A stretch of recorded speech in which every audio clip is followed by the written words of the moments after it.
Hello students, how are you all? I hope that you all are fine. So today we'll be dealing with chapter number 1, the third level by Jack Finney. And in this chapter, as the title suggests you, that this chapter is something uh, which is imaginary or illusion basically. Okay? The third level is the name of a platform which really doesn't exist in real, and like there is a character uh, so who has a problem of hallucination. ठीक है, and उसको वो सारी चीज़ें दिखती है जो actual में नहीं होती हैं, right? So this chapter is all about that. So let's get started. Have you ever had any curious experience which others find hard to believe? कि आपके साथ कुछ ऐसा एक्सपीरियंस हुआ है जिसमें लोगों को बिलीव करने पर थोड़ा सा प्रॉब्लम हुआ हो, या लोगों को बिलीव ना हुआ हो कि वो आपके साथ हुआ है, right? So the presidents of the New York Central and the New Haven and Hartford railroads will swear on a stack of timetables that there are only two, but I say there are three because I have been on the third level of the Grand Central Station. Now the narrator is saying that जो presidents हैं New York Central and the New York Haven Hartford railroads के, उन लोगों वो लोग बेट लगाते हैं कि यहाँ पर सिर्फ कितने प्लेटफॉर्म्स हैं? 2 प्लेटफॉर्म्स हैं. लेकिन मैं बोलता हूँ कि यहाँ पर 3 प्लेटफॉर्म है. क्यों? क्योंकि वो तीसरे प्लेटफॉर्म पर उसने विजिट किया है, ठीक है, जिसका नाम है Grand Central station. Yes, I have taken the obvious step. I talk to a psychiatrist friend of mine among others, क्योंकि उसको जैसे ही पता चलता है कि जो प्रेसिडेंट्स हैं दे आर वेरी श्योर कि वहाँ पर सिर्फ 2 ही प्लेटफॉर्म है, लेकिन वो 3 प्लेटफॉर्म देख कर आया है, तो वो अपने एक फ्रेंड है, उसका फ्रेंड होता है, साइकेट्रिस्ट होता है, तो उससे वो बात करता है कि मुझे ऐसा ऐसा दिख रहा है, ऐसा ऐसा मेरे साथ हो रहा है, ठीक है. So I told him about the third level at Grand Central station and he said it was a waking dream wish fulfilment. तो वो बिकॉज उस साइकेट्रिस्ट को भी पता होता है कि ऐसा एक्चुअल में नहीं एग्जिस्ट करता है कुछ भी, लेकिन फिर भी वो उसको बोलता है कि नहीं, ये तो बिल्कुल तुम खुली आंखों से सपने देख रहे हो. He said I was unhappy, that made my life that made my wife kind of mad, but he explained that he meant the modern world is full of insecurity, fear, war, worry and all the rest of it. तो ये सारी चीज़ें जैसे उसकी wife को पता चलती है तो वो बहुत ज़्यादा लाइक रेस्टलेस हो जाती है कि उनको ये सारी चीज़ें हो रही है, उसके हस्बैंड को, और ये सारी चीज़ें, क्योंकि जो वर्ल्ड है वो it is full of insecurity, fear, war, worry and tension all around. तो उस वजह से उसके साथ ऐसा कुछ हो रहा है, like may be he is being anxious और एंग्जाइटी उसको हो रही है. So that I just want to escape. Well, who doesn't? Everybody I know wants to escape, but they don't wander down into any other level at Grand Central Station. तो उसका जो friend है psychiatrist, वो बोलता है, means यहाँ पर narrator बोलता है कि यार मुझे ना क्या करने का मन कर रहा है, मुझे यहाँ से एस्केप करना है, या मुझे छुपना है, या मुझे भागना है. तो उसका फ्रेंड बोलता है कि देखो, सबको ही अब इन सारी टेंशन से क्या होता है, एस्केप करना अच्छा लगता है, लेकिन सब लोगों को तुम्हारी तरह ग्रैंड सेंट्रल स्टेशन नहीं दिखता है, थर्ड जो लेवल है वो नहीं दिखता है. But that's the reason he said and my friends all agreed, everything points to it. They claim my stamp collecting for example that's temporary refuge from reality. अब ये जो है नरेटर, उसको स्टैम्प कलेक्शन का बहुत शौक है, ठीक है. तो वो बता रहा है जैसे कि लाइक एक टेम्परेरी, जब हम किसी चीज़ से वो लेते हैं, ब्रेक लेते हैं, ठीक है, तो वैसा ही उसको उस फील होता है कि वो भी कुछ ब्रेक ले थोड़े से टाइम के लिए. Well may be, but my grand father didn't need any refugee from reality. Things were pretty nice and peaceful in his day. क्योंकि उनके टाइम पर ये सारी चीज़ें बहुत ज़्यादा शांतिपूर्वक और बहुत ज़्यादा अच्छे से हो जाती थी. वहाँ पे उस टाइम पर कोई टेंशन्स और वरी और ये सारी चीज़ें उनके आसपास में नहीं थी. From all I hear and he started my collection. It's nice collection too, books of 4 practically every US issue, first day covers and so on. President Roosevelt collected stamps too, you know. एंड वो बोलते हैं कि जो president है उन्होंने भी like ये कलेक्शन शुरू किया था स्टैम्प्स एंड ऑल का, ठीक है. तो वो कोई डिफरेंट नहीं था उन सारी चीज़ों से. So any way has what happened at Grand central. अब वो बताते हैं कि ग्रैंड सेंट्रल में हुआ क्या था, जहाँ पर वो थर्ड लेवल जिसको वो बोल रहा है. One night last summer I work late at the office. जब वो लेट नाइट काम करता है, वो वापस जा रहा होता है अपने घर. I was in hurry to get uptown to my apartment, so I decided to take the subway from Grand Central because it's faster than the bus. तो वो सोचता है कि मैं ग्रैंड सेंट्रल से क्या ले सकता हूँ, एक सबवे ले सकता हूँ जो मेरे घर को जाती है, क्योंकि अगर वो बस से जाता तो उसको टाइम लगता है, इसीलिए वो सोचता है कि मैं सबवे से जाऊँगा. Now I don't know why this should have happen to me. लेकिन अभी उसको पता नहीं है कि वो उसके साथ क्यों होना चाहिए था या क्यों हुआ. I'm just an ordinary guy named Charlie. So now what is the name of the narrator? Charlie. Charlie is the name. Now he is introducing himself कि मैं तो बहुत ordinary सा एक इंसान हूँ और नाम है उसका Charlie. Right? Now what he says? 31 years old and I was wearing a tan gabardine suit and a straw hat with fancy band. I passed a dozen men who looked just like me and I wasn't trying to escape from anything. I just wanted to get home to Louisa, my wife. अब वो बताता है कि मैं 31 years का हूँ और उसने क्या उस टाइम पे वेयर कर रखा था, टैन गैबरडाइन सूट, एक लंबा सा ब्लैक कलर का उसने एक सूट पहना हुआ था और उसने एक हैट लगा रखी थी, ठीक है, एंड कुछ बहुत फैंसी सी उसकी हैट थी। एंड वो जब वहाँ से पास होता है तो काफ़ी सारे लोगों को वो पास करता हुआ वहाँ से जाता है और सब लोग उसकी तरह ही दिख रहे होते हैं, मीन्स लंबे लंबे कोट पहनकर। बस वो वहाँ से एस्केप करना चाहता था बिकॉज उसको अपने घर जाना है अपनी वाइफ से मिलने के लिए। So I turn into Grand Central from Vanderbilt avenue and went down the steps to the first level where you take trains like the 20th century. अब वो वहाँ पर देखता है कुछ अजीब सी चीज़ होती है, मीन्स जैसे 20th सेंचुरी में ट्रेन्स और लोग हुआ करते थे या स्टेप्स हुआ करती थी, उस टाइम का वो सीन वहाँ पर देखता है जो कि अभी नहीं है, बट स्टिल वो 20th सेंचुरी का वहाँ पर सिनेरियो देखता है। Now then I walk down another flight to the second level where the suburban trains leave from ducked into an arch doorway heading for the subway and got lost.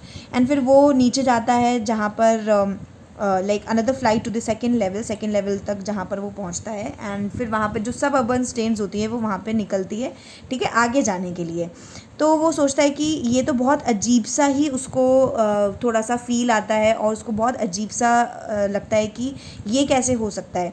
That's easy to I have been in and out of Grand Central hundreds of time. वो सोचता है कि वैसे तो मैं बहुत बारी grand central गया हूँ, बहुत बार उसने विजिट किया है, but I am always bumping into new doorways and stairs and corridors. लेकिन मैं इस बार हमेशा बार बार मुझे एक नया रास्ता मिल रहा है, लाइक वो बार बार खो रहा है, उस जगह पर वो खो जा रहा है।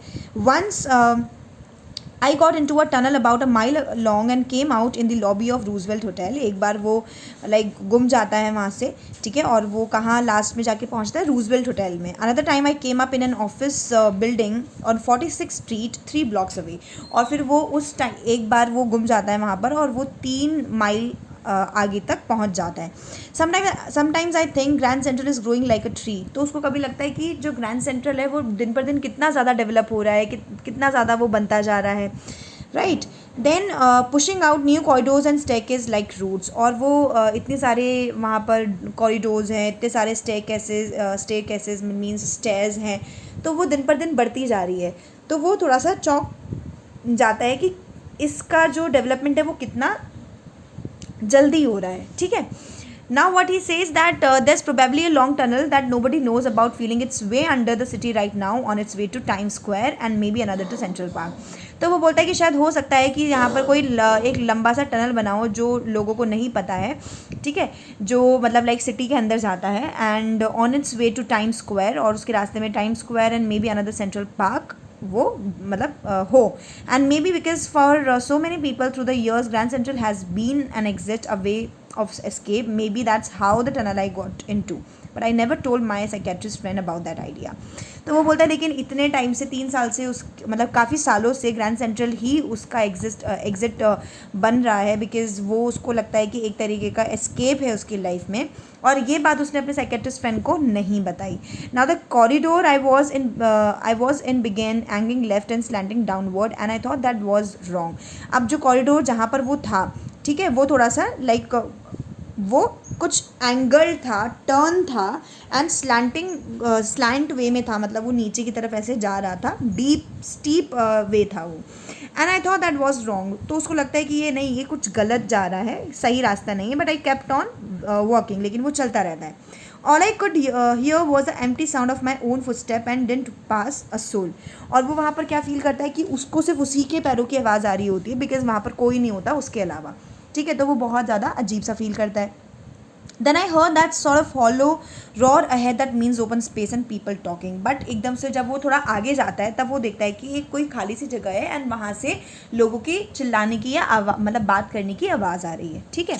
Then what he says, the tunnel turned sharp left। I went on the 3rd level at Grand Central Station। Now अब वो क्या बोलता है कि जब वो टनल जो है वो टर्न होती है लेफ़्ट की साइड, वो थोड़ा नीचे जाता है, ठीक है, एंड स्टेयर से नीचे जाता है और फिर वो third level grand Central station finally पहुंच जाता है, जिसकी यहाँ पर उसने बात करी है, ठीक है ना। For just a moment I thought I was back on the second level. उसको पहले तो थोड़ा सा लगता है कि शायद मैं सेकंड लेवल पर वापस आ गया हूँ, but I saw the room was smaller. लेकिन वो देखता है कि वहाँ का जो रूम है वो थोड़ा छोटा है और छोटी छोटी सी टिकट विंडोज़ हैं वहाँ पर, जैसे नॉर्मल स्टेशन पर हमको मिलती है, ठीक है। And train gates and the information booth in the centre was wood and old looking. और वहाँ पर इन्फॉर्मेशन बूथ होते हैं, सेंटर्स होते हैं जहाँ से लोग इन्फॉर्मेशन ले सकते हैं, बट वो बहुत छोटे छोटे से और बिल्कुल ओल्ड लाइक स्टाइल वो दिख रहे थे। And the man in the booth wore a green eye shade and long black sleeve protectors. और जो आदमी उस बूथ के अंदर बैठा हुआ था उसने ग्रीन आई शेड पहने हुए थे एंड एक ब्लैक कलर का ऐसे लंबा सा प्रोटेक्टर पहना हुआ था। The light were dim and sort of flickering. और जो लाइट थी, मीन जो वहाँ का एनवायरमेंट था, that was quite different and was giving a different vibe, I would से, ठीक है। देन वो सोचता है कि जो लाइट है वो बहुत डिम है एंड फ्लिकर कर रही है बार बार। Then I saw why they were open flame gas lights. तो फिर वो देखता है कि वहाँ पर किस तरीके से like open flame gas light, जगह जगह पर ऐसे लाइट्स लगी हुई है पुराने ज़माने की, थोड़ा सा उसको डिफरेंट वाइब्स मिल रहा था वहाँ से, right. Then he says there were brass spittoons on the floor and across the station. A glint of light caught my eye. A man was pulling a gold watch from its waist pocket. He snapped open the cover, glanced at his watch, and frowned. He wore a derby hat, a black four-button suit with tiny lapels, and he had a big black handlebar mustache. अब वो वहाँ पर लोगों को मतलब वो बता रहा है कि उसने क्या देखा उस थर्ड लेवल पे जाकर, उसने कैसे लोगों को देखा, कैसा एनवायरनमेंट देखा, कैसी सराउंडिंग थी उसकी, कैसी चीज़ें बनी हुई थी, आसपास के लोग क्या कर रहे थे, वो सारी चीज़ें वहाँ पर बता रहा है हमको.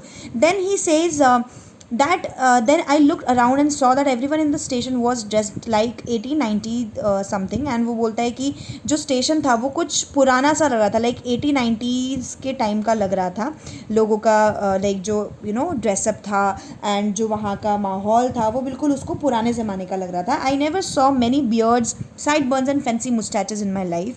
जितनी अलग अलग तरीके की मुस्टैच उसने वहाँ पर उन लोगों के साथ देखी, मीन जहाँ पर वो थर्ड लेवल पर पहुँचा था वहाँ पर अलग अलग तरीके के लोग जिन्होंने अलग अलग मुस्टैच बना रखी थी. तो वो बोलता है कि मैंने अपनी लाइफ में कभी एक साथ इतने सारे लोगों को अलग अलग इतनी फैंसी मुस्टैच रखते हुए नहीं देखा था. A woman walked in through the train gate. She wore a dress with leg of mutton sleeves and skirts the top of a high button shoes. एंड वो बोलता है कि उसने वहाँ पर ऐसी एक लेडी को देखा जो अंदर आ रही होती है ट्रेन गेट से, एंड उसने एक बहुत अच्छी सी एक मतलब बहुत लंबी सी एक ड्रेस पहना होता है, ठीक है, जो मतलब उसके बिल्कुल शूज़ को टच कर रही होती है, एकदम long. And back of out of the tracks I could caught a glimpse of locomotive, a very small courier and eve locomotives with a funnel shaped stack, and then I knew. तो वो देखता है कि वहाँ पर उसको एक locomotive मिलता है, एक लाइक जो ट्रांसपोर्टिंग व्हीकल होता है जैसे आपने देखा होगा जनरली उस पर स्टेशन पर, तो वैसे ही उसको वहाँ पर वो सारी चीज़ें दिखती हैं. एंड वो सोचता है कि ये मतलब ये पहले के टाइम पर होता था बट ये अभी यहाँ पर उसको एकदम से इतना अजीब क्यों लगने लगा. So he was quite, I would say थोड़ा सा वो परेशान हो रहा था. Then I make sure I walked over to a news boy and glanced at the stack of papers at his feet. फिर वो जब एक पास में एक लड़का होता है, वो क्या कर रहा होता है वहाँ पर, लाइक न्यूज़पेपर वो सेल कर रहा होता है, तो ये उसके पास जाता है और वो न्यूज़पेपर को देखता है, ठीक है. देन जो न्यूज़पेपर होता है उसका नाम होता है the world, and the world hasn't been published for years. तो फिर वो सोचता है कि ये न्यूज़पेपर तो बहुत सालों पहले पब्लिश हुआ था, लेकिन ये न्यूज़पेपर अभी क्या कर रहा है. So the lead story said something about president Cleveland. और उस न्यूज़पेपर में जो हेडलाइन थी और जो सबसे बड़ी जो न्यूज़ थी वो किसके बारे में थी, प्रेसिडेंट क्लीवलैंड, जो कि बहुत टाइम पहले प्रेसिडेंट रह चुका था. I have found that front page since in the public library files and it was printed June 11, 1894. And what that newspaper said that कि वो जो न्यूज़पेपर था वो 1894 का था, 11 जून 1894, ठीक है. तो बेसिकली उसको समझ में आया दैट मे बी डेफिनेटली वो सब चीज़ें उसके माइंड में चल रही थी. He was just imagining things and nothing else. Then I turned towards the ticket windows, knowing that here on the third level at Grand Central I could buy tickets that would take Luza and me anywhere in the United States we wanted to go. देन वो फिर ticket window के पास जाता है, वहाँ पर वो सोचता है कि अब ठीक है, इस थर्ड लेवल पर जो ग्रैंड सेंट्रल रोड पर है, आई मीन जो ग्रैंड सेंट्रल पर जो ये थर्ड लेवल यानी कि थर्ड प्लेटफॉर्म जो है, यहाँ से मैं कुछ टिकट्स बाय कर सकता हूँ जो कहाँ जाते हैं, जो यूनाइटेड स्टेट्स मतलब यूनाइटेड स्टेट्स के मैं टिकट्स ले सकता हूँ अपनी वाइफ के साथ जाने के लिए. So in the year 1894 and I wanted 2 tickets to Galesburg Illinois. तो वो बोलता है कि वहाँ पर उसको कितने टिकट्स चाहिए थे, 2 टिकट चाहिए थे जो कहाँ जाते हैं, गेल्सबर्ग इलिनॉइस में. ठीक है, because he wanted to enjoy the vacation with his wife. Right, then he says, have you ever been there? It's wonderful town still with big old frame houses, huge lawns and tremendous trees whose branches meet overhead and roof the streets. अब वो बोलता है कि क्या तुम कभी गए हो वहाँ पर, क्योंकि वहाँ की जो सुंदरता है, जो ब्यूटी है, it is very amazing to see. And बहुत ही ज़्यादा वहाँ पे जो घर हैं बहुत ही ज़्यादा अच्छे हैं, बड़े बड़े ट्रीज़ हैं एंड बड़े बड़े लॉन्स होते हैं वहाँ पे घरों में, तो बहुत अच्छे वहाँ के घर हैं. So and in 1894 summer evenings were twice as long and people set out on their lawns. लोग क्या करते हैं वहाँ पर, क्योंकि इवनिंग्स बहुत कूल होती हैं, बहुत अच्छी होती हैं, तो लोग अपने अपने लॉन्स में बैठते हैं. The man smoking cigars and talking quietly, the women waving palm leaf fans with the fireflies all around in a peaceful world. To be back there with the First World War still 20 years off and the World War Second over 40 years in the future, I wanted to tickets for that. तो वो बोलता है कि मुझे उसके लिए उसकी tickets चाहिए because he wanted to go back to that World War I zone and to see the future in which there was World War II. Means everything is going on in his imagination, right? वो उसके imagination में चल रहा है, कुछ भी real नहीं है वहाँ पर. Now he says, the clerk figured the fare. He glanced at my fancy hat band, but he figured the fare and I had enough for 2 coach tickets one way. अब वो जिससे वो बोलता है, मीन्स जहाँ से वो टिकट ले रहा होता है, तो वो जो टिकट देने वाला होता है वो थोड़ा सा अजीब बिहेव करता है, क्योंकि ये जो करेंसी देता है that was quite change of the currency of that time. Getting my point. 1894 की करेंसी ऑफकोर्स डिफरेंट थी, और ये जो करेंसी उसको देता है वो अलग थी. अब वो सोचता है कि मेरे पास तो इनफ पैसे हैं कि मैं 2 जनों का टिकट ले सकता हूँ, लेकिन ये मुझे इतने अजीब तरीके से क्यों देख रहा है. But when I counted out the money and looked up, the clerk was staring at me. लेकिन जब वो अपना पैसे काउंट करके उसको दे रहा होता है तो वो उसको स्टेयर कर रहा होता है. He noted at the bills that aunt money mister, he said. तो वो बोलते हैं कि देखो ये हमारा पैसा नहीं, means this is not the currency which we accept, तो इसको चेंज करो. And if you are trying to skin me you won't get very far. तो यहाँ पर वो बोलता है कि अगर तुम मुझे उल्लू बनाने की कोशिश कर रहे हो तो तुम वैसे भी नहीं बना सकते हो. And he glance at the cash drawer beside him. Then फिर वो कैश ड्रॉर देखता है उसके पास में. Of course the money was old style bills, half again as big as the money we use nowadays and different looking. I turned away and got out fast. There's nothing nice about jail even in 1894. तो वो बोलता है कि ये तो बहुत अजीब सी बात थी, बिकॉज 1894 में बहुत सारी चीज़ें डिफरेंट थी एंड डेफिनेटली वो जो करेंसी वो बताता है वो भी बिल्कुल अलग थी. And that was that I left the same way I came I suppose. Then फिर वो उसी तरीके से वापस वहाँ से आ जाता है. Next day during lunch hour I drew $300 out of the bank. अब अगैन मीन्स वो वहाँ से उस जगह से आ जाता है. अब नेक्स्ट डे वो क्या करता है, उसी जगह पर $300 जो है वो बैंक से निकलवाता है. ठीक है. Nearly all we had and bought old style currency that really worried about psychiatrist friend. अब वो क्या करता है, वो उस पैसों को किस में चेंज करवा लेता है, उस करेंसी में जो करेंसी उस जगह पर चलती है. ठीक है. So you can buy old money at almost any coin dealers but you have to pay a premium. अब क्या होता है कि जब हम अपना करेंसी चेंज करवाते हैं तो ऑफकोर्स उसका कुछ एक टैक्स कटता है. ठीक है, एक अमाउंट कटता है और उससे हमें कम मिलता है. Now my $300 bought less than 200 in old style bills. अब उसने जो $300 दिए उसको 200 से भी कम डॉलर्स उसको मिलते हैं. But I didn't care. Eggs वो 13 सेंट्स अ डजन इन 1894. अब जो उस टाइम पर एग्स की जो कॉस्ट थी वो 13 सेंट्स थी. उस टाइम पर 13 सेंट्स डजन 1894 में एग्स मिल जाते थे. ठीक है. तो बेसिकली वो हमें यहाँ पे क्या बता रहा है कि किस तरीके से वो अपनी करेंसी को भी चेंज करवा लेता है just to go to that place again. ठीक है. Then he says, but I've never again found the Grand Central Station, although found the corridor that leads to the third level at Grand Central Station although I have tried often enough. अब उसने पैसा भी change करवा लिया है, means currency change करवा ली है, लेकिन अब उसको वो जगह नहीं मिल रही जहाँ पर वो एक दिन पहले जाकर आया था. मीन्स जो थर्ड लेवल थी ग्रैंड सेंट्रल स्टेशन, वो उसको मिलता ही नहीं है, उसको वो रास्ता ही नहीं मिलता कि वो कहाँ से गया था वहाँ पर. Louisa was very pretty worried when I told her all this and I didn't want me to and didn't want me to look for the third level anymore, and after a while I stopped. तो फिर वो अपनी wife को बताता है कि उसने क्या क्या देखा इन सारी चीज़ें. तो उसकी वाइफ जो है थोड़ी सी वरीड हो जाती है उसके लिए, क्योंकि उसको थोड़ा अजीब लगता है कि why is it telling everything about that Grand Central Station to her. तो वो थोड़ा सा वहाँ पर गड़बड़ हो जाता है काम.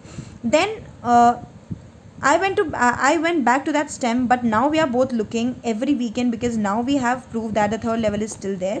And फिर वो बोलता है कि नहीं, अभी भी उसके पास प्रूफ है कि वो थर्ड लेवल जो है वो वहाँ पर अभी भी है. My friend Sam Wiener disappeared. अब जो Sam Wiener यानी कि जो उसका फ्रेंड है, the psychiatrist, the name of the psychiatrist, nobody knew where. I sort of suspected because Sam's a big city boy and I used to tell him about Galesburg. I went to school there and he always said he liked the sound of the place.